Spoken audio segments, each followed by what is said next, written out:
जमलेल्या माझ्या तमाम हिंदू बांधवांनो, भगिनींनो आणि मातांनो,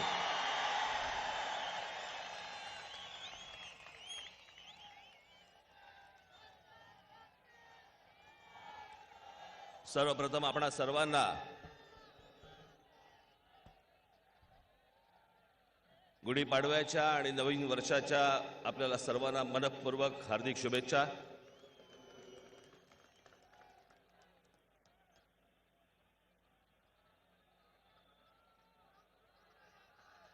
खरं तर 6:30 वाजल्यापासून मी तयार होतो। मी इथून काही ढांग टाकली की आलो, पण मला सगळेजण फोन करून सांगत होते की नाही साहेब एवढ्यात निघू नका, एवढ्यात निघू नका, अजून खूप ट्रॅफिक जाम झालंय, लोक अजून खूप येत आहेत, बसेस अडकल्या आहेत, गाड्या अडकल्या आहेत, आणि त्याच्यामुळे मला यायला जरा थोडासा उशीर झाला। महाराष्ट्राच्या कानाकोपऱ्यामधून आलेल्या माझ्या सर्व महाराष्ट्र सैनिकांचा आज मला दर्शन घेताना खूप अभिमान वाटतोय, आनंद होतोय।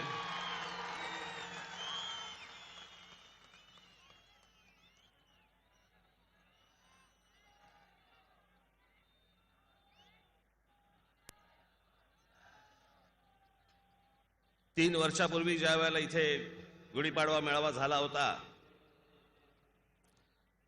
त्याच्यानंतर जवळपास 2 वर्ष हा मेळावा काही घेता आला नाही।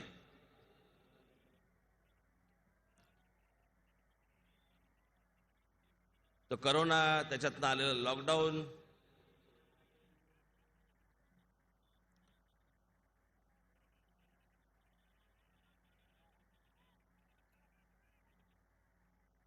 तो लॉकडाऊनचा काळ आठवला तरी काही वेळेला बरं वाटतं, पण काही वेळेला खूप वेळा त्रास होतो।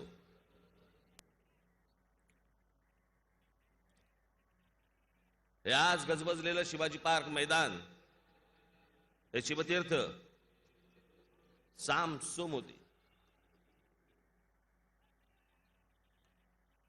शिवतीर्थच काय घेऊन बसले, अख्खं जगभर सगळीकडे सामसूम होती।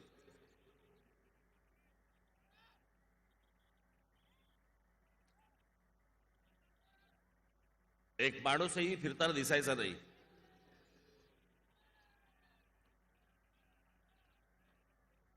एक तर कोरोनाची भीती होती, नाही तर आमच्या पोलिसांचा दांडिया होता। ते तरी बिचारे काय करणार? त्या संपूर्ण काळामध्ये पोलिसांनी ज्या प्रकारचं काम केलंय, खास करून मुंबई महाराष्ट्राच्या पोलिसांना मी खास करून धन्यवाद देईन। अहो रात्र जागले, ते खाण्यापिण्याची पर्वा नाही केली। आपल्याला कोरोना होईल का, आपण राहू का जाऊ, या कुठच्याही गोष्टींचा विचार न करता 24 तास ते रस्त्यावरती होते।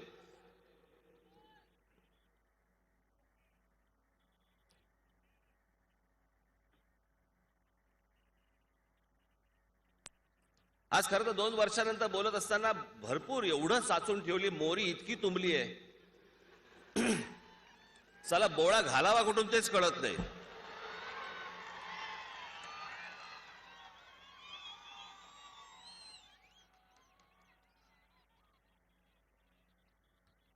जितकं शक्य होईल तितकं आज साफ करू।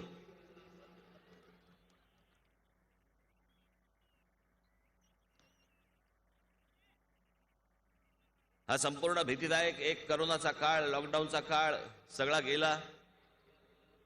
संपूर्ण समाजामध्ये आलेलं एक नैराश्य झटकून पुन्हा सगळेजण परत कामाला लागले। तो लॉकडाऊन, ते संपूर्ण घरात बसणं, हे अनेकांच्या सगळ्यांच्याच विस्मरणात गेलं। ही अत्यंत चांगली गोष्ट झाली।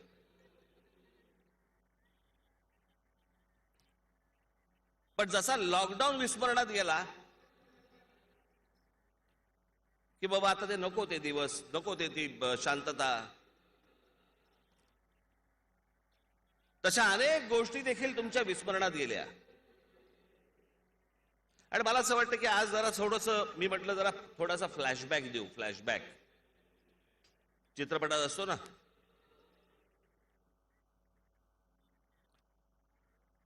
2 वर्ष आपली सगळ्यांची शांततेमध्ये गेली. 2 वर्ष आपण सगळे शांत होतो, घरात बसून होतो. पण त्याच 2 वर्षापूर्वीच्या झालेल्या घटना त्या देखील आपण विसरून गेलो. त्या पण आपण विसरलो.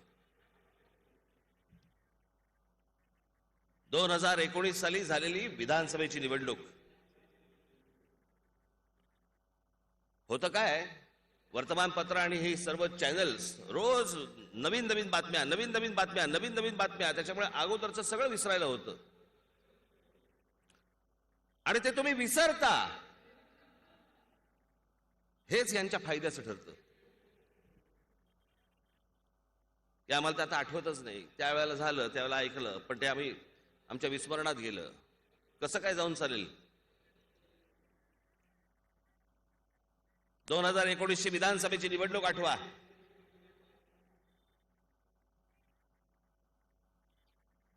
भारतीय जनता पक्ष आणि शिवसेना विरुद्ध कोण? राष्ट्रवादी काँग्रेस आणि काँग्रेस.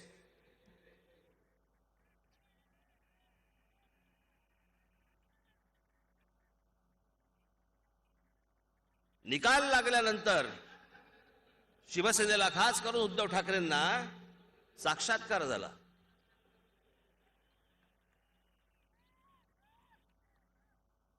की 2.5 वर्ष ठरली होती. आमच्याशी तर कधी बोलला नाहीत तुम्ही. ज्या सभा घेतल्या महाराष्ट्रभर, त्या महाराष्ट्रभरच्या सभांमध्ये कधी तुम्ही बोलला नाहीत. ज्यावेळेला पंतप्रधान नरेंद्र मोदी येऊन ज्यावेळेला इथे भाषण करत होते, त्यावेळेला व्यासपीठावरती तुम्ही बसला होतात. त्यावेळेला पंतप्रधान नरेंद्र मोदींनी सांगितलं होतं की जो मुख्यमंत्री बनेल तो भारतीय जनता पक्षाचा बनेल, देवेंद्र फडणवीस बनतील, असं त्यावेळेला ते भाषणामध्ये म्हणाले होते. तेव्हा तुम्ही व्यासपीठावरती होतात, काहीही बोलला नाहीत. अमित शहांचं ज्यावेळेला भाषण झाली त्यावेळेला अमित शहा देखील बोलले होते की मुख्यमंत्री भारतीय जनता पक्षाचा होईल, तेव्हाही तुम्ही काही बोलला नाहीत. आणि जसा निकाल लागला आणि लक्षात आलं की आपल्यामुळे सरकार अडतंय, त्यावेळेला टूम काढली. त्या 2.5 वर्षाचं काय झालं? कोणती 2.5 वर्ष? कुठची 2.5 वर्ष? कोणाशी बोलला होतात? अमित शहांशी मी एकांतात बोललो होतो म्हणे. एकांतात? बाहेर का नाही बोललात?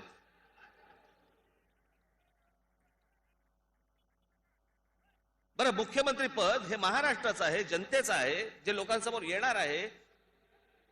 मग ती गोष्ट तुम्ही 4 भिंतीत का केलीत?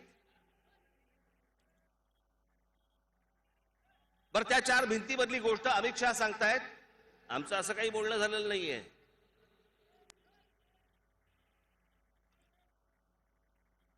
मग एके दिवशी आपण सकाळी उठलो काय आणि पाहतो तर काय, जोडा वेगळाच.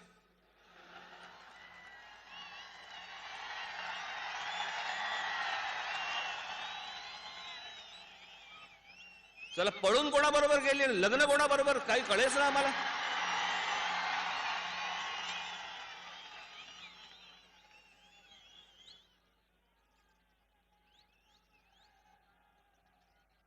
मी महाराष्ट्र राज्याचा उपमुख्यमंत्री म्हणून मी आज इथं शपथ.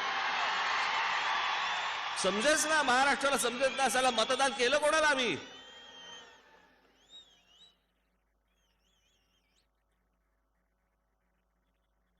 मग एक आवाज आला, ये शादी नहीं हो सकती. फिसकटलं तिच्या आईला. दोघे हिरमुसून घरी. हे सगळं चालू असताना शेजारच्या गॅलरी बंद कोणतरी साला डोळा मारतोय. यांचं काहीतरी वेगळंच अजून सुरू. मला घ्या ना कडेवर. मला कळत नाही या महाराष्ट्रामधलं 3 नंबरचा, 1 नंबरचा पक्ष भारतीय जनता पक्ष, 2 नंबरचा पक्ष शिवसेना, 3 नंबरचा पक्ष राष्ट्रवादी काँग्रेस आणि 3 नंबरचा पक्ष 1 नंबरला आणि 2 नंबरला फिरवतोय. मी महाराष्ट्राच्या राजकारणामध्ये काही देशाच्या राजकारणात असा प्रकार बघितलेला नाही.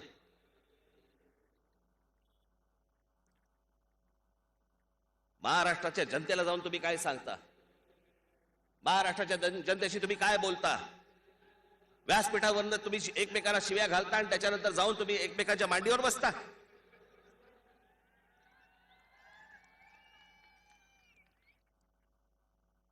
आणि कारण काय सांगतात, नाही 2.5 वर्ष बोलले होते. हे तुमचं आतलं झंगाड आहे, ह्याचा आमच्याशी काय संबंध. ज्या मतदाराने तुम्हाला मतदान केलं ते शिवसेना भारतीय जनता पक्ष युती म्हणून तुम्हाला केलं होतं. शरद पवार आणि काँग्रेस बरोबर जाण्यासाठी नव्हतं केलं.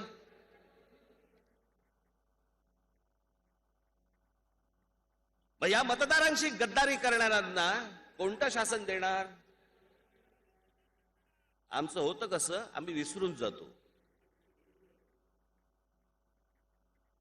आम्ही सगळं विसरून जातो की आम्ही त्या उन्हातानामध्ये रांगेमध्ये उभे होतो.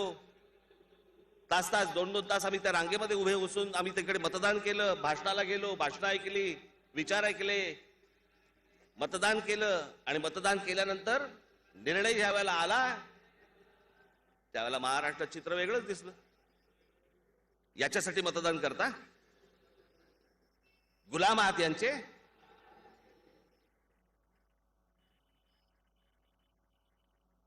कोणी उद्या तुम्हाला कुठेही फरफटत न्यावं आणि तुम्ही फरफटत जावं, कोणतीही खेळी यांनी करावी आणि तुम्ही वा वा म्हणून टाळ्या वाजवाव्यात किंवा आम्ही विसरून जावं. हे विसरून जाताना हेच हवं आहे ना.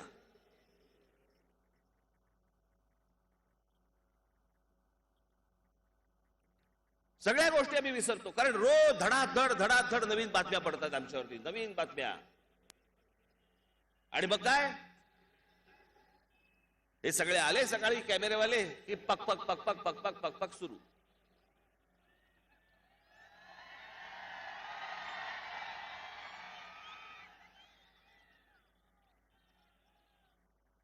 या बाजूने कोणीतरी बोलायचं, या बाजूने कोणीतरी बोलायचं आणि मूळ विषय बाजूला न्यायचा. तुम्हाला आठवत असेल माझी पत्रकार परिषद झाली होती, त्या पत्रकार परिषदेमध्ये मी सांगितलं होतं ज्यावेळेला मुकेश अंबानींच्या घराच्या खाली ज्यावेळेला बॉम्ब ठेवला गेला, कोणतरी वझे, जो वझे कुठे होता, शिवसेनेत. तो माणूस एका गाडीमध्ये जिलेटिन्स ठेवतो आणि या देशातल्या सगळ्यात मोठ्या उद्योगपतीच्या घराच्या बाहेर जाऊन गाडी ठेवतो. हिम्मत कशी होते. हे काही सहज झालं का हो की एका पोलीस अधिकाऱ्याला वाटलं त्यांनी एक गाडी घेतली, गाडीमध्ये जिलेटिन टाकले आणि एका उद्योगपतीच्या घराच्या बाहेर नेऊन ठेवलं. मी तेव्हा पण तुम्हाला सांगितलं होतं याचं उत्तर तुम्हाला सापडणार नाही, याचं उत्तर मिळणार नाही. हे सगळीकडे भरकटवत नेणार विषय.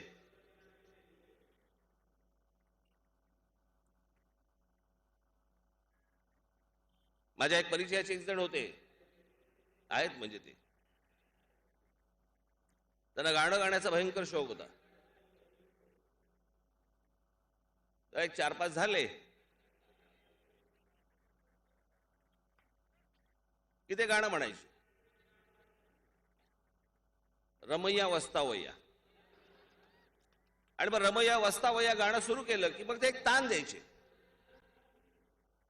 ती तान साधारणपणे 1 मिनिटभर चालायची. त्यांना वाटायचं की ते फार सुरात गातात, पण ती तान भयंकर 1 मिनिटभर ती तान द्यायची, आ करायची. आणि सगळ्यात शेवटी परत याचे विचारत गाणं कोणचं होता, ते गाणं विसरायचे मूळ. तशी ती तान आहे. तुम्हाला भरकटवणं, तुम्हाला वेगवेगळ्या विषयांमध्ये नेणं. आज कोणीच त्या विषयामध्ये बोलत नाही. अहो, देशाच्या इतक्या मोठ्या उद्योगपतीच्या घराच्या बाहेर बॉम्बची गाडी सापडते आणि त्याचं उत्तर अजूनपर्यंत महाराष्ट्राला मिळत नाही, देशाला मिळत नाही. एक पोलीस अधिकारी जेलमध्ये जातो त्याच्यानंतर मुंबईच्या कमिशनरला काढून टाकलं जातं. मुंबईचा कमिशनर म्हणतो की गृहमंत्र्यांनी 100 कोटी मागितले, गृहमंत्री जेलमध्ये जातो.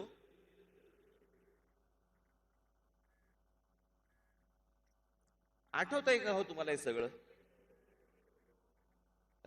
हे सगळं जण विसरले. परत निवडणुका येणार, परत नवीन प्रचार होणार, नवीन गोष्टी होणार. आम्ही अगोदरचं सगळं आम्हाला जो आम्हाला आमच्याशी ज्यांनी गद्दारी केली, ज्यांनी आम्हाला त्रास दिला, आम्ही त्या सगळ्या गोष्टी विसरून जातो. आम्ही परत नव्याने काहीतरी पुढच्या गोष्टी बघत बसतो. ह्याच तुमच्या स्मरण शक्तीचा आजपर्यंत ते फायदा घेत आले. याच गोष्टींचा नवीन काहीतरी टूम काढायची.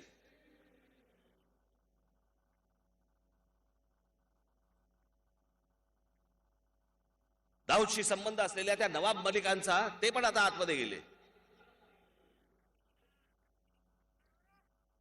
याच इथे शिवतीर्थावरती मुख्यमंत्र्यांचा शपथविधी झाला होता. राष्ट्रवादी काँग्रेसकडनं पहिला मंत्री कोण होता जो जाहीर केला गेला? छगन भुजबळ, जे जवळपास 2-2.5 वर्ष जेलमध्ये होते. अहो, ते काही स्वातंत्र्य सैनिक नव्हते की सत्ता आल्या आल्या तुम्ही लगेच त्यांना मंत्रिपद द्यावं. पण हे तुमच्या नाकावर टिचून करतात. तुमच्या नाकावर टिचून साला काय उखडणार तुम्ही? कोण तुम्ही? मतदार. एक दिवस आहे तुमचा, एक दिवस. लाचारासारखे तिकडे रांगेमध्ये उभं राहायचं, मतदान करायचं आम्हाला. आम्ही वाटेल ते करू.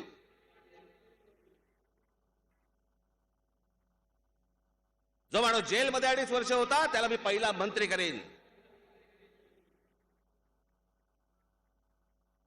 माझा गृहमंत्री जेलमध्ये गेला, 100 कोटी रुपये मागितले म्हणून जेलमध्ये गेला. काही फरक पडत नाही. कोण काय करणार तुम्ही? मुंबईमध्ये ज्यांनी बॉम्बस्फोट घडवले त्या दाऊद इब्राहिमच्या बरोबर संबंध असलेले नवाब मलिक, ते जेलमध्ये गेले. हिम्मत बघा यांची, हिम्मत. आणि तुमच्या नाकावर टिचून गाडीतनं जाताना तुम्हाला असं करतायत. यांच्या फुटेजमध्येच आहे. गाडीमधनं चालले नवाब मलिक आणि तुम्हाला अंगठा दाखवतायत.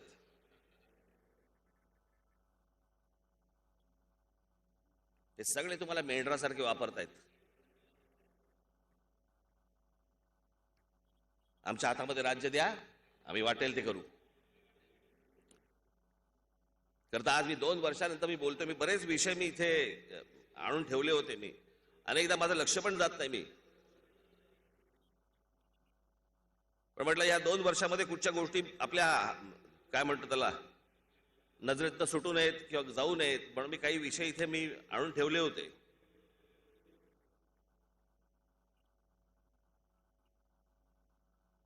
का आम्ही भाषण करतो मला कळत नाही. मला का आम्ही तुमच्या समोर येतो, तुम्ही एवढ्या संख्येने काय येता, काय ऐकता? आता टेलिव्हिजन चॅनलवरती देखील महाराष्ट्रभर सगळेजण ऐकत असतील, बघत असतील. हा राज ठाकरे काय बोललाय हे पुढे परत 1 तासाभरांनी परत विसरून जातील. उद्याच्या परत कामाला लागतील. लोकशाही कशी असते ना, लोकशाही ही इंग्लंडमधनं बघा. ज्या दुसऱ्या महायुद्धाच्या वेळेला विन्स्टन चर्चिल यांनी दुसरं महायुद्ध जिंकून दिलं. त्यांची एक फेमस पोज होती, V for victory, V for Winston.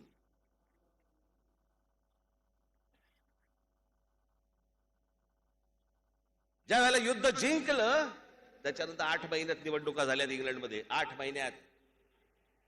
आणि 8 महिन्यानंतर निवडणुका ज्या वेळेला झाल्या त्यावेळेला विन्स्टन चर्चिल हरले.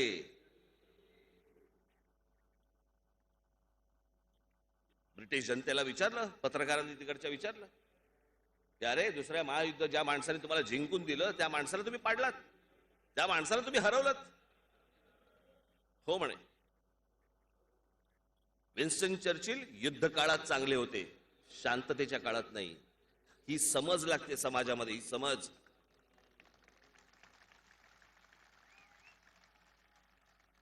ज्याला प्रगल्भ समाज ज्याला म्हणतो ना आपण, तो प्रगल्भ समाज असा घडतो, असा असतो. कितीही ढोंगणावरती लाथा मारल्या आमच्या तरी आम्ही यांच्या मागे फरफटत जाणार आणि मतदान करणार असा समाज नसतो. म्हणून या महाराष्ट्राची ही हालत आहे, म्हणून या देशांची ही हालत आहे.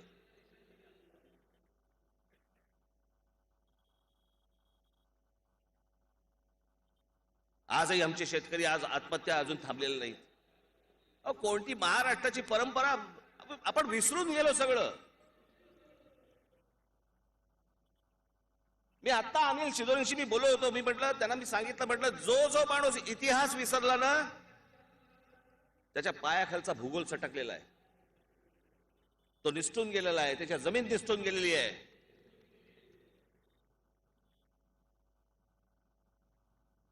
इतकी वैभवशाली परंपरा असलेला हा महाराष्ट्र आम्ही कुठे आणून ठेवला?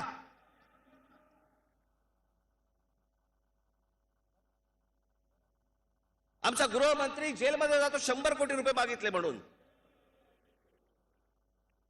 आमच्या महाराष्ट्राचा एक मंत्री एका अतिरेकी माणसाचा दाऊद इब्राहिमशी संबंध असला म्हणून तो जेलमध्ये जातो. सरकार चालू आहे अजून.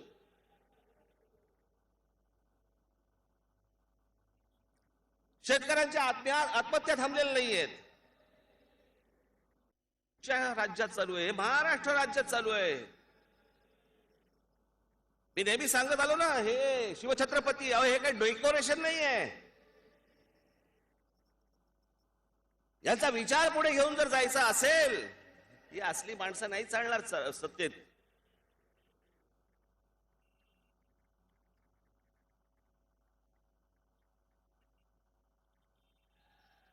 रामाजी अनंत सुभेदाराला जे पत्र लिहिलं होतं शिवाजी महाराजांनी,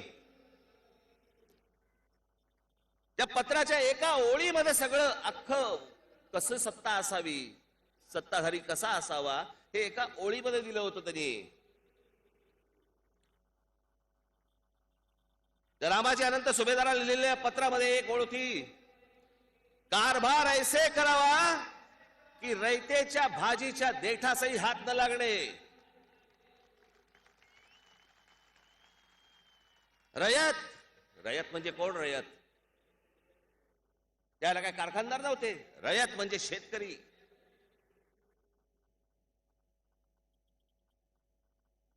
आजूबाजूचा समाज, इतर विविध कामं करणारा, त्याच्या भाजीच्या देठासही हात न लागणे. आणि आज महाराष्ट्रामध्ये आमच्याकडे काय, सगळीकडनं बोंबाबोंब. एसटी कर्मचारी, त्यांचा संप सुरू आहे, तो ओरडतोय. आमचे पोलीस ओरडतायत. शेतकरी आत्महत्या अजून थांबत नाहीयेत. हजारोने शेतकरी आत्महत्या होत आहेत. शिक्षणाचा बट्ट्याबोळ झालेलाच आहे. जे एसएससी झालेले आहेत, त्या एसएससी झालेल्या मुलांना म्हणे नोकऱ्या मिळणार नाहीत आता. काय ते नवीन जे आले ना, टोम सीबीएसई काय जे सगळं, त्यांना म्हणे नोकऱ्या मिळणार का? सर्वात जास्त एसएससी ला बसणारी मुलं, विद्यार्थी आहेत महाराष्ट्रामध्ये.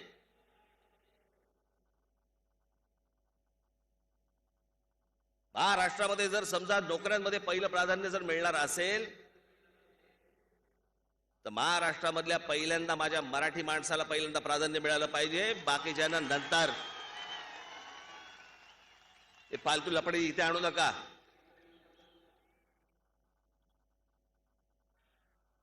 प्रत्येक राज्याने आपापली गोष्ट जपली पाहिजे.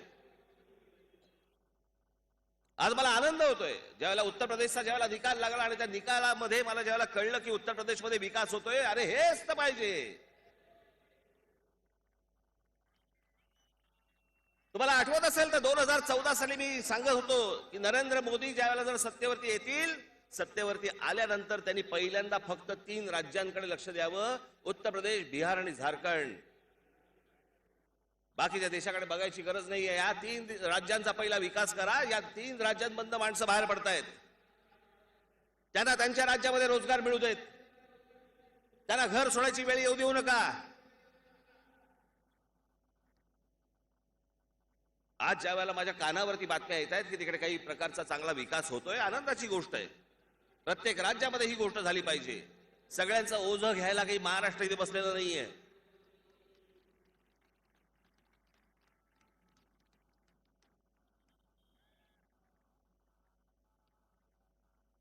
पण तुम्ही या गोष्टींचा विचार करत नाही. तुम्ही ह्या गोष्टींच्या फक्त नुसत्या वर्तमानपत्रांमधल्या ओळी वाचता,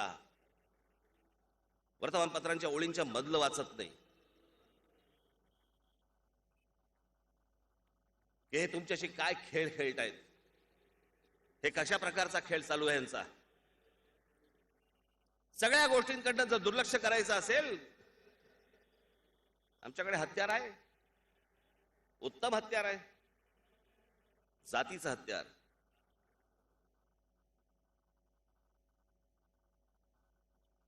मी आज भाषण करताना मला अनेक लोकांनी विचारलं की काय बोलणार राज ठाकरे, काय बोलणार, हिंदुत्वावरती काय बोलणार. बोलणार आहे. माझ्या दृष्टिकोनात हिंदुत्व काय आहे ते मी मांडणार आहे.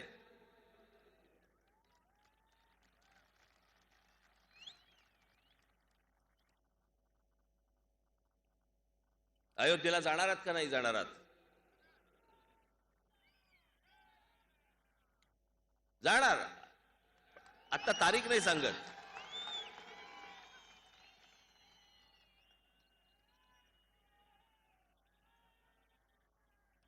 पण हे मगाशी मी तुम्हाला जे सांगत होतो ना, हे जातीपातीमध्ये, जर जातीपातीमध्ये जर गुंतून पडणार असू, कुठलं हिंदू आणि कुठलं हिंदुत्व घेऊन बसलोय आपण. एक पहिली गोष्ट तुम्हाला सांगतो, हिंदू हा हिंदू मुसलमान दंगलीमध्ये फक्त हिंदू असतो. तो 26 जानेवारी 15 ऑगस्टला भारतीय होतो. चीनने आक्रमण केलं की त्याला कळतच नाही आपण कोण आहोत.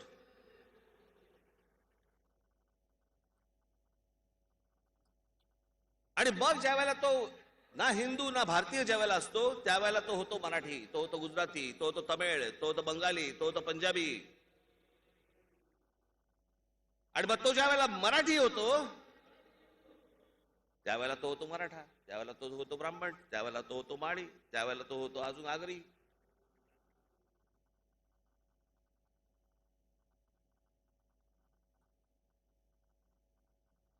आणि काही लोकांना ही गोष्ट हवी आहे. काही लोक कशाला, राष्ट्रवादी काँग्रेसला ही गोष्ट हवी आहे, शरद पवारांना ही गोष्ट हवी आहे. 1999 साली ज्यावेळेला राष्ट्रवादी काँग्रेसचा ज्यावेळेला जन्म झाला, त्या जन्म झाल्यानंतर या महाराष्ट्रामध्ये जातीपातीचं राजकारण मोठ्या प्रमाणावरती सुरू झालं. याच्या आधी जात नव्हती का? होती. पण त्याच्या अगोदर जात ही जातीचा अभिमान होता. पण 1999 साली ज्यावेळेला राष्ट्रवादी काँग्रेसचा जन्म झाला, त्याच्यानंतर दुसऱ्या जातीबद्दल द्वेष निर्माण करायला लावला आहे, की तो त्या जातीचा, हा या जातीचा. आणि ती फूट पाडत पाडत पाडत पाडत मग कधी मराठा आरक्षणाचा आमिष दाखवायचं, मग अजून काहीतरी कोणतरी. इथे बाबासाहेब पुरंदरे त्यांचा फोटो आहे, सॉफ्ट टार्गेट. वाचायचं नाही, इतिहास नाही वाचायचा आहे आम्हाला, लिहिलाय कोणी? पुरंदरे ब्राह्मण. अच्छा अच्छा अच्छा अच्छा, म्हणजे ह्यांनी चुकीचं लिहिलेलं असणार. आम्ही इतिहास वाचतच नाही आहोत. ज्या छत्रपती शिवरायांनी आम्हाला सांगितलं की जातपात गाडून सगळ्यांनी स्वराज्यासाठी एक व्हा, त्या महाराष्ट्रामध्ये जातीपातीवरनं भांडणं सुरू आहेत, वाद सुरू आहेत. त्याच्यावरनं आमच्याकडे अजून राजकारण सुरू आहे. अरे जातीतनं आम्ही बाहेर नाही पडणार, आम्ही हिंदू कधी होणार?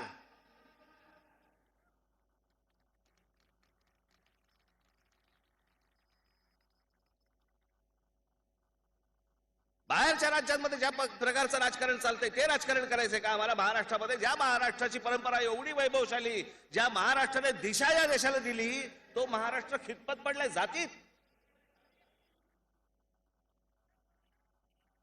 हे आमचे अनिल सिद्धोळे इकडे बसलेले आहेत, उत्तर प्रदेशमध्ये गेले होते.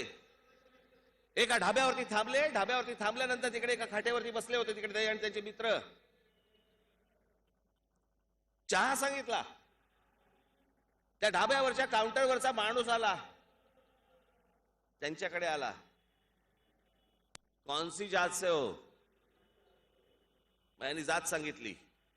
अच्छा अच्छा ठीक है, अरे इनको चाय देना. हे वातावरण आणायचं महाराष्ट्रात. ही अवस्था करायची आहे महाराष्ट्राची आपल्याला. या 1999 सालच्या राष्ट्रवादी काँग्रेसच्या जन्मानंतर तो जेम्स लेन जन्माला आला. कोण जेम्स लेन हो? कोण जेम्स लेन?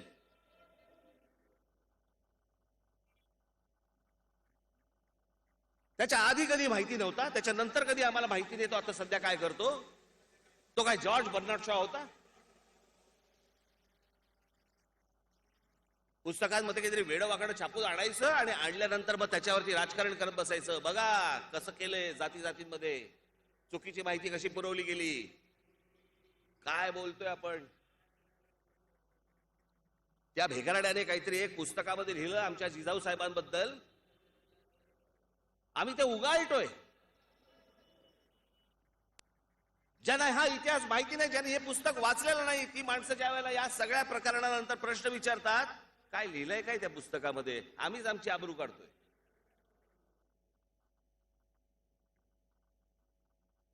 ज्याचा या देशाशी काही संबंध नाही, कशाशीही संबंध नसलेली माणसं ही इथे येतात, काहीतरी पुस्तक लिहितात, त्याच्यामध्ये वेडवाकडं आमच्या जिजाऊ साहेबांबद्दल लिहितात, शिवरायांबद्दल लिहितात.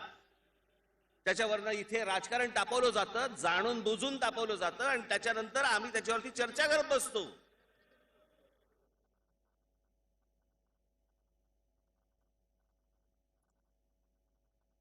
ज्यांचा संबंध नाही अशी माणसं ज्याला प्रश्न विचारतात, लाज वाटते. लाज की आमच्या देवतांची आम्ही आबरू काढतोय, आम्ही आमची आबरू चव्हाट्यावरती काढून त्याला सांगतोय काय काय लिहिलंय. एवढंही भान नाही आम्हाला, कसलंच भान नाही आम्हाला. बेडेपिशे झाले, बेडेपिशे. निवडणुकीच्या तोंडावरती फक्त पैशाचा, फक्त नुसता चारा टाकायचा आणि भेडेपेसे करून टाकायचं. तुम्हाला छोट्या छोट्या गोष्टींबद्दल बाहेर काढायचं. तुम्हाला मागचा पुढचा विचार न करता आम्ही फक्त एकमेकांची डोके आपटायला तयार आहोत, डोके फोडायला तयार आहोत.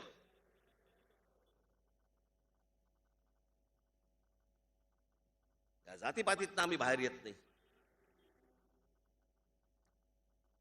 कुठचा हिंदुत्वाचा ध्वज घेऊन बसलोय आपण?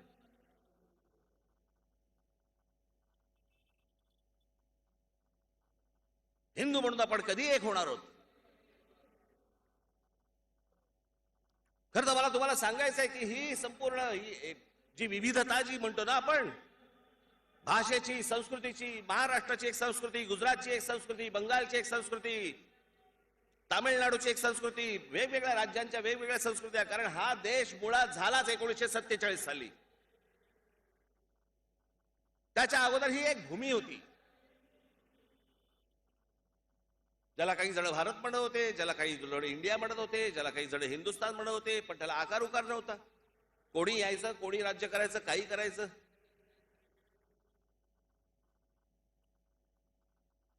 माझा कदाचित चाल चुकेल, पण साधारणपणे 1012च्या सुमारास गजनीचा मोहम्मद आला. त्याच्यानंतर 1292-94 साली अल्लाउद्दीन खिलजी आला. त्याच्यानंतर मोगलांचं आक्रमण या संपूर्ण भूमीवरती झालं. आज जवळपास 800-900 वर्षानंतर बदला आपला मराठेशाहीचा इतिहास 125 वर्षांचा.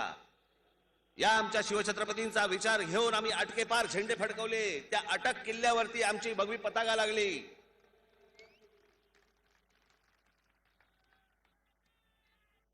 हा बदला 125 वर्षाचा काळ हा सोडला तर जवळपास 800-900 वर्ष हा देश पारतंत्र्यामध्ये होता.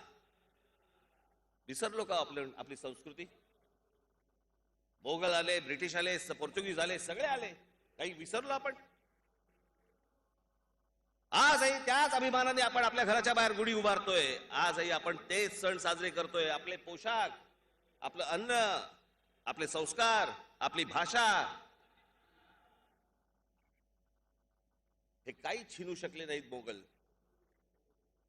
याचं कारण ही एक संस्कृती आहे.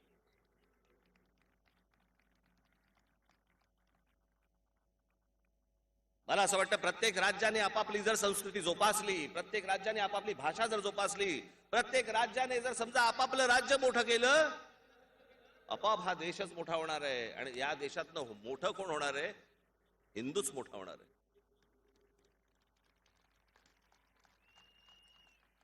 पण झाले कसं? एका राज्याला दुसरं राज्य ओरबाडायचंय, दुसऱ्या राज्याला तिसरं राज्य ओरबाडायचंय, तिसऱ्या राज्याला चौथं राज्य ओरबाडायचंय. आम्ही आमच्यातच ओरबाडणं सुरू ठेवलेलं आहे. बाकीच्यांचं बाहेरच्यांचं काय घेऊन बसलात? आमच्याच लोकांकडे आमचं लक्ष नाहीये. आज काय शेतकरी आत्महत्या करतोय, त्याच्या मागे काय परकीय हात आहे का? आमच्याच लोकांचा हात आहे ना.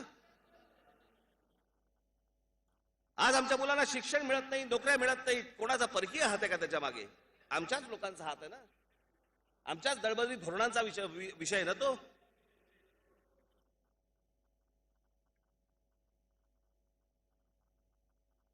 पण मला तुमचं सर्वांचं कौतुक वाटतं की या सगळ्यांमध्ये मतदारांचं मला कौतुक वाटतं की चला ज्यांनी काम केलं त्याला बाजूला सारलं आणि ज्यांनी काम नाही केलं त्याला सत्तेवर बसवलं.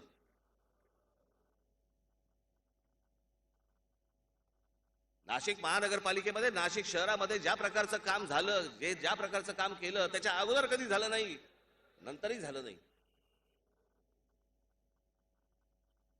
पण काम केल्याची पावती काय मिळाली? बाहेर वा सत्तेतनं. कोण काम करेल तुमच्यासाठी? जर लफंगीगिरी करून आणि असल्या समजा गोष्टी करूनच जर समजा सत्ता मिळवायची असेल, तेच करू.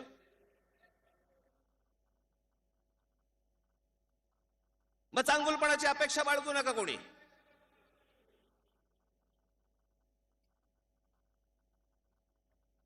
नुसती हातामध्ये सत्ता द्यायची, यांची रोजची भांडणं बघायची आणि या भांडणामधनं आमच्या हाताला काहीच लागत नाहीये. अरे खरं तर राज्य आहे, ही एक ताकद आहे. या ताकदीमधनं आपण काय काय देऊ शकतो. आज माझा महाराष्ट्रामधला सर्वसामान्य माणूस, सगळा माणूस, सगळी जनता आज आम्ही रस्त्याने चालतोय, आम्हाला फुटपाथ नाही,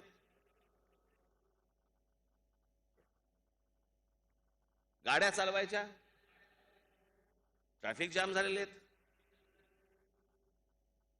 मेट्रो आणली, आम्ही फुगड्या काढतो मेट्रोमध्ये. झोपडपट्ट्या वाढतायत. 95 साली ज्या झोपडपट्ट्या होत्या आणि आजच्या झोपडपट्ट्या, फरक बघा. मी खरं तर कधी बोललो नसतो ही गोष्ट, पण ज्या वेळेला 95 साली शिवसेना भारतीय जनता पक्षाची ज्या वेळेला सत्ता महाराष्ट्रामध्ये आली, त्याच्या अगोदर मी एकदा माननीय बाळासाहेबांशी मी बोललो होतो.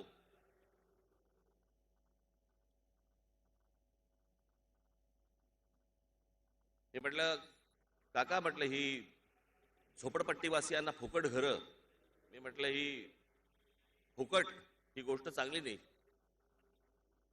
मला बोलले तू शांत बस.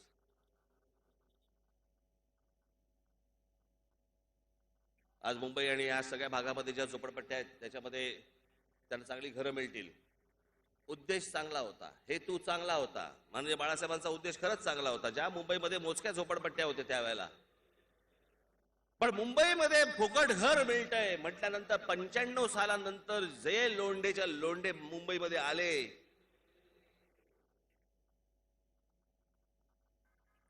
आज आवरता येत नाहीये. ठाणा बकाल झालंय, पुणा बकाल झालंय, नाशिक बकाल होण्याकडे चाललेलं आहे, मुंबई झालेलीच आहे.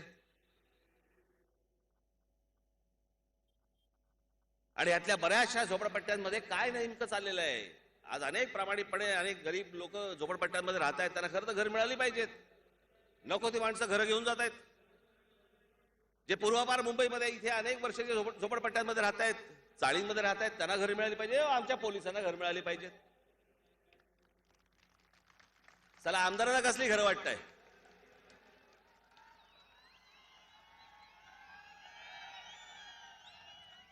आमच्या राजू पाटील यांनी पहिला विरोध केला की आमदारांना घर देऊ नका म्हणून.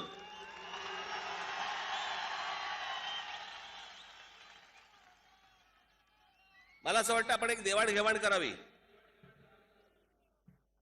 आमदारांना घर द्यावं आणि त्यांची फार्म हाऊसेस हातात घ्यावीत.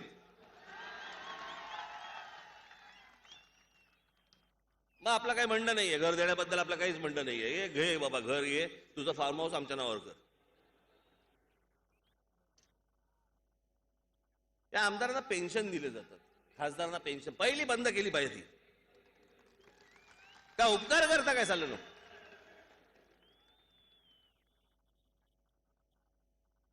या महाराष्ट्र राज्याचे, या देशामधले सगळे माननीय आमदार, माननीय सगळे खासदार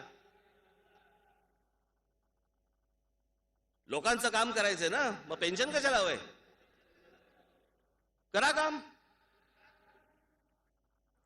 पण आत्ताची परिस्थिती पाहिली तर कोणत्या आमदारांनी घर मागितलं होतं? मुख्यमंत्र्यांना झालं काय? का त्या घरामध्ये एक कट दिसला?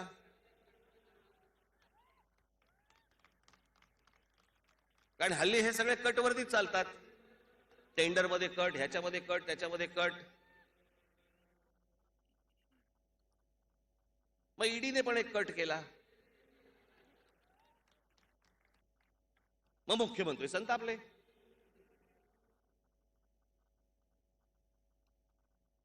मुंबई महानगरपालिकेचे कोणते यशवंत जाधव, इन्कम टॅक्सची रेड पडली त्यांच्यावरती. किती तास चालू होती? 2 दिवस. साला मोजत काय होते?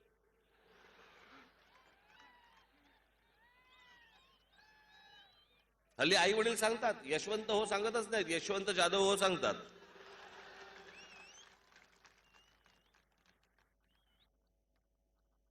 गेली अनेक वर्ष या मुंबई महानगरपालिकेमध्ये खा खा खाल्ले पैसे. कुठे आहे ती मुंबई? आजही ज्यावेळेला तुमच्या व्हॉट्सअप आणि इतर गोष्टींवरती ज्यावेळेला मुंबईचे, ज्यावेळेला भूतकाळातले काही इतर फोटो ज्यावेळेला येतात, किती सुंदर वाटते मुंबई, किती छान वाटते मुंबई. मुंबईमधली बीएसटी, त्याचा रंग बदललाय. मला कळतच नाही कधी कधी की लोक कसे चढतात बसमध्ये. कारण बाहेरच्या राज्यांमध्ये जाणाऱ्या पण लक्झरी तशाच दिसतात. मी चला घाटकोपरला चाललोय का अहमदाबादला चाललोय ते लक्षातच नाही यायचं त्याचा तिकीट कापेपर्यंत. याचं कारण तुम्ही बकालपणा आणतायत शहरामध्ये. आणू देत. आमची मूळ बीएसटीचा त्याचा रंग गेला, जाऊ देत. रस्त्यावर आम्हाला चालता येत नाही, ठीक आहे, आम्ही खड्ड्यामधनं रस्त्यांमधनं चालू. आम्ही गाडी चालवता येत नाही, नाही चालवता येत आम्हाला, चालू देत. ही जी तुमची कमजोरी आहे ना, ही यांना सत्तेत आणते. आज ज्या प्रकारचा बकालपणा या महाराष्ट्रामध्ये आणि मुंबईमध्ये, खास करून मुंबईमध्ये आणलेला आहे. या मुंबईमध्ये मी तुम्हाला सांगतो, मी ज्यावेळेला कॉलेजला जात होतो त्यावेळेला या इथून बांद्र्यावरनं हार्बरने जात असे.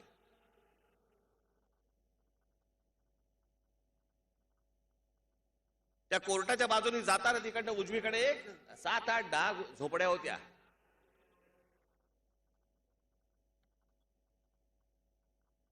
त्याला बेहरामपाडा म्हणायचे. आज जाऊन बघा तो बेहरामपाडा. 4-4 मजल्याचा बेहरामपाडा झालाय. कुठे आहे तो बेहरामपाडा? मातोश्रीमधनं बाहेर पडल्यावरती रस्ता क्रॉस करायचा बेहरामपाडा. ज्यांच्या हातामध्ये इतकी वर्ष मुंबई महानगरपालिका आहे, काहीही घडलं नाही, काहीही झालं नाही. बेहरामपाडे वाढतायत.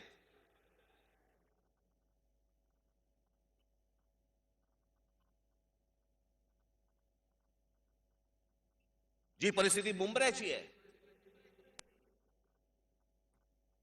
माझी तर पंतप्रधानांना विनंती आहे, या ईडीच्या धाडी टाकताय ना तुम्ही, इन्कम टॅक्सच्या धाडी टाकताय ना, या आमच्या पोलिसांना विचारा, त्यांच्याकडे सगळा सोर्स आहे. या झोपडपट्ट्यांमध्ये असलेल्या मदरशांवरती एकदा धाडी टाका, तुम्हाला काय काय गोष्टी हाताला लागतील ते तुम्हाला कळेल.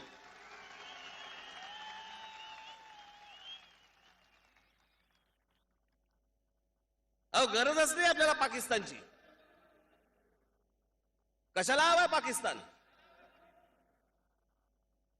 उद्या जर काही घडलं तर आतमध्ये आवरता आवरता आपल्याला नाकी नऊ येणार आहेत. इतक्या गोष्टी आतमध्ये भरलेल्या आहेत, पण आमचं लक्ष नाही. आम्हाला मतं हवी आहेत. आम्हीच त्या झोपडपट्ट्या वाढवतोय, आम्हीच त्या सगळ्या गोष्टी वाढवतोय, आम्हीच त्या मदरसे वाढवतोय. अनेक मशिदी असे आहेत की ज्याच्या आतमध्ये काय नेमकं चालू आहे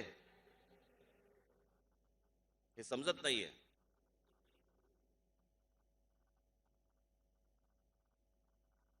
हे सगळे पाकिस्तानच्या प्रोत्साहनामुळे आलेली लोक आहेत ही, आणि आपल्या लोकांनी स्वीकारलेली लोक आहेत. आमच्या नगरसेवकांना ह्यातलं काही देणं घेणं नाही, आमच्या आमदारांना ह्याच्याशी काही देणं घेणं नाही, आमच्या खासदारांना ह्याच्याशी देणं घेणं नाही. आमच्या खासदार, आमदार, नगरसेवक कशात लागले आहेत? पाकिस्तानातनं आलायत या, बांगलादेशातनं आलायत या. आधार कार्ड आहे, रेशन कार्ड ते नसेल, हे घेऊन जा, रेशन कार्ड घेऊन जा आणि आमचीच मार.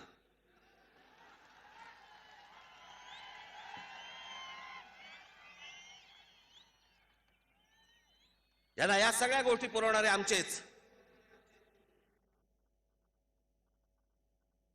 एक दिवस येईल ज्या वेळेला सगळ्यांचे डोळे उघडतील की हे आपण काय करून ठेवलो, कोणत्या गोष्टी करून ठेवल्यात. एकदा कधीतरी पोलिसांशी एकांतात बोला, कानोसा घ्या एकदा.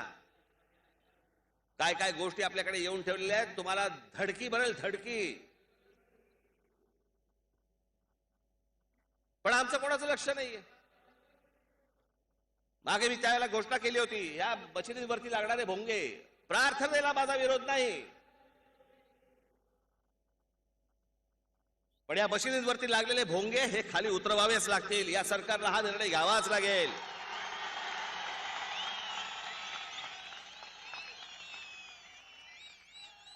नाही तर आजच सांगतोय, आत्ता सांगतोय,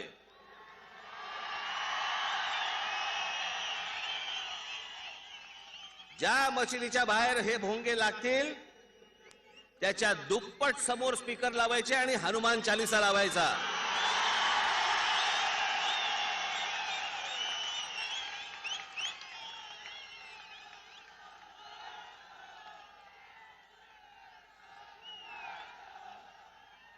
मी धर्मांध नाहीये, मी धर्माभिमानी आहे. माझा कोणाच्या प्रार्थनेला विरोध नाहीये, पण तुम्ही आम्हाला त्रास देऊ नका. ज्या प्रकारे या लाऊडस्पीकरचा सकाळी 5 वाजल्यापासून जो त्रास होतो, कोणता धर्म, कुठच्या धर्मामध्ये लिहिलेलं लाऊडस्पीकर? जेव्हा धर्म बदला तेव्हा लाऊडस्पीकर होता काय? बाहेरच्या देशांमध्ये बघा, बाहेरच्या देशांमध्ये कुठेही लाऊडस्पीकर तुम्हाला दिसणार नाहीत. जा युरोपमध्ये, तुम्हाला कुठे तिथे बांग दिसते का? बघा, लाऊडस्पीकर वरनं दिसणार नाही. तुमच्या परमेश्वराची प्रार्थना करायची असेल तर करा घरात. प्रत्येकाने आपापला धर्म हा घरामध्ये ठेवला पाहिजे.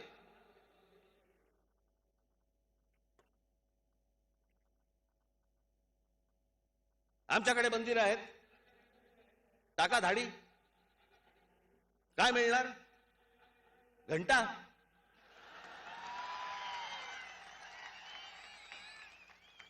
आमच्याकडे काहीच नाही.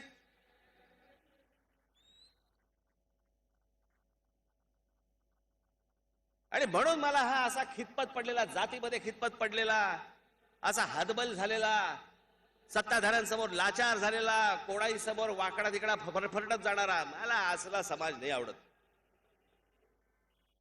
या असल्या लोकांचं नाही नेतृत्व करावं असं वाटत.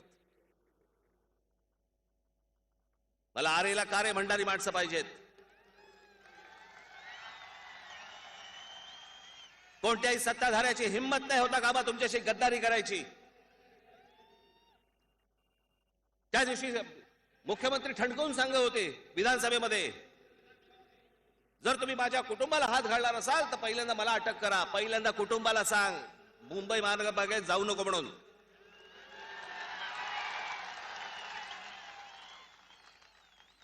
सगळे मुंबई महानगरपालिकेचे पैशाचे व्यवहार बघायचे या लोकांनी. ईडीची नोटीस तर मला पण आली, गेलो ना. याला 4 महिन्यापूर्वी आली आहे, गेले नाहीत.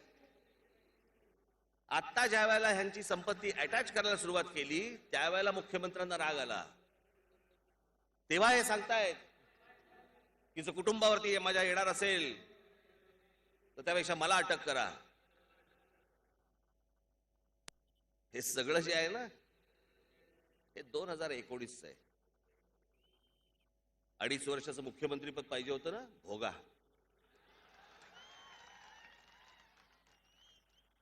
जर राजकारण तुम्हाला जमत असेल तर राजकारण समोरचेही करणारच आहेत, ते काही सोडणार आहेत. पण ह्या असल्या नादान राजकारणाला तुम्ही बळी पडू नका, एवढीच फक्त माझी आपल्याकडे आशा अपेक्षा आहे.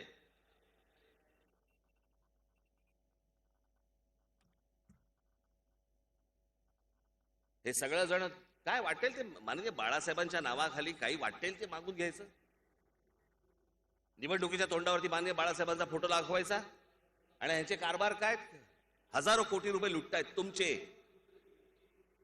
हा इथे महापौर बंगला आहे, मी त्या बंगल्याला विरोध केला होता, माझे काका असून देखील. माननीय बाळासाहेबांचं जर स्मारक बांधायचं असेल, मोठं स्मारक बांधा, मोठं स्मारक बांधा. हे कसल्या चौकटीमध्ये घेऊन ठेवलेत माननीय बाळासाहेबांना.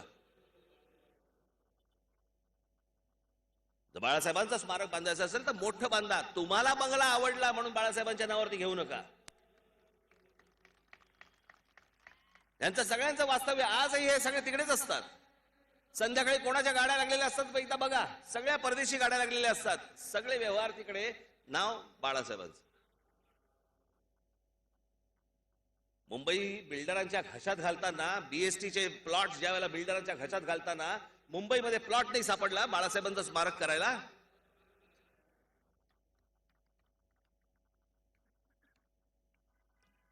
मी तुम्हाला वारंवार वारंवार वारंवार मी ही गोष्ट तुम्हाला सतत जी सांगतोय ना बाबांनो, हे फक्त तुमचं दुर्लक्ष होतंय म्हणून ही माणसं अशी वागतायत. तुम्ही ह्यांना कोणत्याही प्रकारचं शासन करत नाही, तुम्ही कुठच्याही प्रकारे यांना घरी बसवत नाही. एकदा ठाम निर्धार करा या गोष्टींचा, की ज्या लोकांनी आता आमच्याशी गद्दारी केलेली आहे त्यांच्याशी आम्ही त्यांच्याकडे कधी मतदान म्हणून करणार नाही. हे एकदा वचन घ्या. कसे सुतासारखे सरळ येतात एकदा बघा. आणि हे कोणाच्याही बाबतीत, उद्या माझ्या बाबतीत जरी समजा असेल, बेफिकिरीने जर समजा वागलो, आमचे पक्षातले लोक वागले, बसवा खाली. वचक हा तुमचाच असला पाहिजे. एक दिवसासाठी घराबाहेर पडून मतदान करणाऱ्यांचा असं याला समाज नाही म्हणत. आणि एरवी विसरणारा शिवरायांचे भक्त म्हणून आपण ज्या वेळेला सांगतो, शिवरायांचे अनुयायी म्हणून आपण ज्या वेळेला सांगतो, त्यावेळेला हा शिवरायांचा महाराष्ट्र हा कसा घडला पाहिजे, कसा दिसला पाहिजे. अहो, ज्या महाराष्ट्राने या देशाला संत परंपरा दिली, या देशाला विचार दिला, हिंदुत्वाचा विचार या महाराष्ट्रामध्ये गेला, कम्युनिझमचा विचार या महाराष्ट्रामध्ये गेला, समाजवादाचा विचार या महाराष्ट्रामध्ये गेला, आंबेडकर चळवळीचा विचार या महाराष्ट्रामध्ये देशभर गेलेला आहे. या महाराष्ट्राची ही अवस्था हतबलतेने बघतोय. आज गुढीपाडव्याच्या दिवशी मी आपल्याला सांगतोय, तुम्ही कोण आहात एकदा आतून बघा. तुमचा स्वाभिमान गहाण टाकू नका. आमच्या बाबासाहेब पुरंदरेंच्या एका पुस्तकामधलं फार छान वाक्य आहे, ज्या समाजाचा स्वाभिमान गहाण पडतो ना तेव्हा उरतात फक्त जिवंत प्रेत. मला तुम्ही जिवंत प्रेत नको आहेत. या महाराष्ट्राचा तेजस्वी इतिहास सांगणारे, तळपता इतिहास सांगणारे, हे माझ्या महाराष्ट्रामध्ये माझे महाराष्ट्र सैनिक, हा माझा मराठी माणूस, हा माझा हिंदू माणूस जागा असला पाहिजे, तळपता असला पाहिजे. या कोणाही नादान लोकांना वटणीवरती आणणारा असला पाहिजे. ही आज शपथ घेऊन आज गुढीपाडव्याच्या दिवशी आपण निघायचं इकडनं. आता आपण मध्यंतरी जशी शिवजयंती जशी आपण मोठ्या प्रमाणावरती साजरी केली, माझी आपणा सर्वांना विनंती आहे, 14 एप्रिलला परमपूज्य डॉक्टर बाबासाहेब आंबेडकर यांची देखील जयंती आहे, ती देखील तितक्याच मोठ्या उत्साहामध्ये आपल्या सर्वांकडनं साजरी झाली पाहिजे. ही जी मंडळी आपल्या महाराष्ट्रामध्ये महाराष्ट्राला दिशा देण्याचं काम ज्यांनी केलंय, त्या सर्वांच्या जयंत्या या मोठ्या प्रमाणावरती आपल्याकडनं साजऱ्या झाल्या पाहिजेत. हा महाराष्ट्र जिवंत आहे हे देशाला तुमच्याकडनं कळलं पाहिजे, हीच एक अपेक्षा आपल्या सर्वांकडनं ठेवतो आणि आपल्या सर्वांची मी रजा घेतो. धन्यवाद. जय हिंद, जय महाराष्ट्र. धन्यवाद राजसाहेब. स्वतःला हवा आहे म्हणून महापौर बंगला बाळासाहेबांच्या नावे हडपलाय. राज ठाकरे यांनी आज संबोधित केलं. मनसेचा गुढीपाडवा मेळावा पार पडला. यावेळेस त्यांनी बाळासाहेबांच्या नावाखाली भ्रष्टाचार चालू आहे असा घणाघात केला. स्वतःला हवा आहे म्हणून महापौर बंगला बाळासाहेबांच्या नावे हडपलाय असंही राज ठाकरेंनी म्हटलंय. राज्यातल्या सत्ता समीकरणावर राज यांनी टीकास्त्र सोडलंय. मतदारांशी गद्दारी करणाऱ्यांवर शासन काय देणार असं आवाहन देखील त्यांनी केलंय. जनतेने हे सगळं विसरून जावं हीच यांची इच्छा आहे असे राज ठाकरेंनी आपल्या भाषणात म्हटलंय. राज्यातल्या सत्ता समीकरणावर राज ठाकरे यांनी टीकास्त्र सोडलंय. उद्योगपती अंबानींच्या घराखाली स्फोटक पेरणी अजूनही गुलदस्त्यात आहे असाही आरोप केलाय. मनसेचा गुढीपाडवा मेळावा पार पडला. यावेळेस त्यांनी संबोधित केलाय.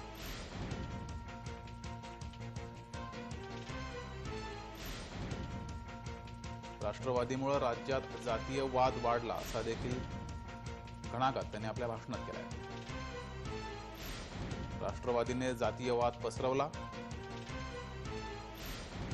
राज ठाकरेंच्या निशाण्यावर यावेळेस राष्ट्रवादी देखील होता. तसंच त्यांनी छगन भुजबळ स्वातंत्र्य लढ्यासाठी तुरुंगात नव्हते असं म्हणत त्यांनाच पहिला शपथविधी का होऊन दिला. तसेच दाऊदशी संबंध असलेले नवाब मंत्रिमंडळात होते असंही म्हटलंय. राज ठाकरेंनी या सर्व प्रकरणांवरून राष्ट्रवादीवर निशाणा साधलाय. राज्यात जातीय वाद हा राष्ट्रवादीने पसरवला असं राज ठाकरे यांनी म्हटलंय. असं वाटतं हा, तर तो कुठच्याही विश्रांतीला थांबू नका. सरळ आपण घरी जा आणि नीट घरी व्यवस्थित पोहोचा. धन्यवाद.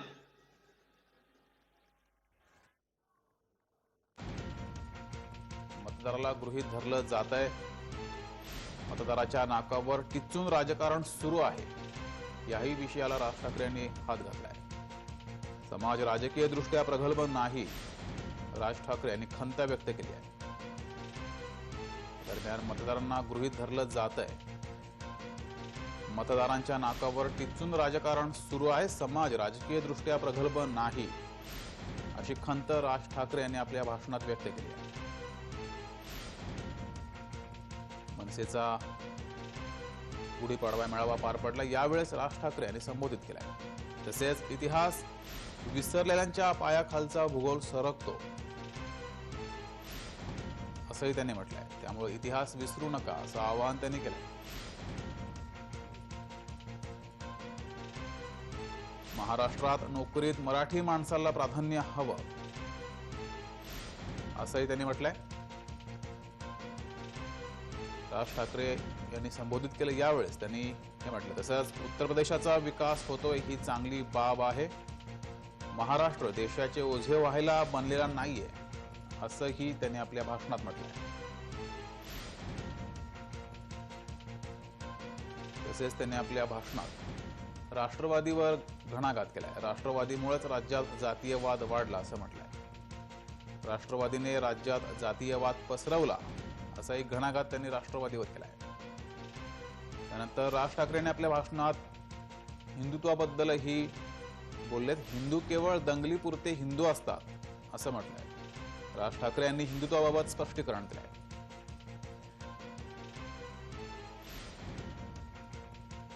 राष्ट्रवादीवर घणाघात करताना जातीयवाद राष्ट्रवादीने वाढवला असं म्हटलंय.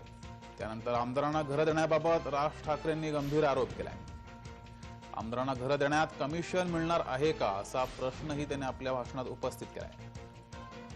असा प्रश्न उपस्थित करत राज ठाकरे यांनी मुख्यमंत्र्यांना थेट सवाल उपस्थित केलाय.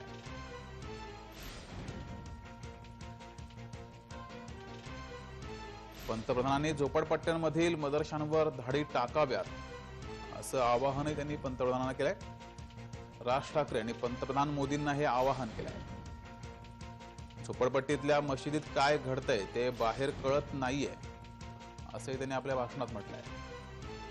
पंतप्रधानांनी झोपडपट्ट्यांमधील मदरशांवर धाडी टाकाव्यात असं आवाहन राज ठाकरे यांनी पंतप्रधान मोदींना केलंय. झोपडपट्टीमधल्या मशिदीत काय घडतंय ते बाहेर कळत नाही असं म्हटलंय. सोबत भोंगे वाजवणाऱ्या मशिदीसमोर लाऊडस्पीकरवर जोरात हनुमान चालीसा वाजवा असं आवाहनही त्याने आपल्या कार्यकर्त्यांना केलंय.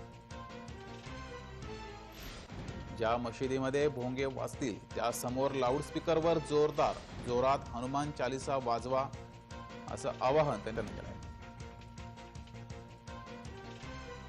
त्यानंतर त्याने आपल्या भाषणात ईडीचाही उल्लेख केला. ईडीच्या नोटिशीचा विषय जुनाच आहे असं राज ठाकरे यांनी म्हटलंय.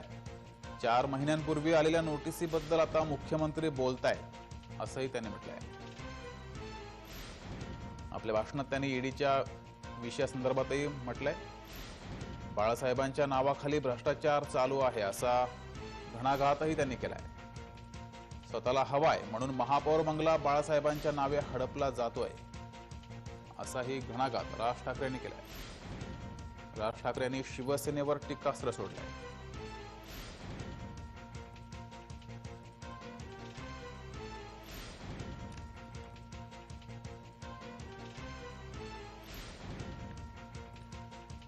राज ठाकरे यांनी शिवसेनेवर टीकास्त्र सोडलंय.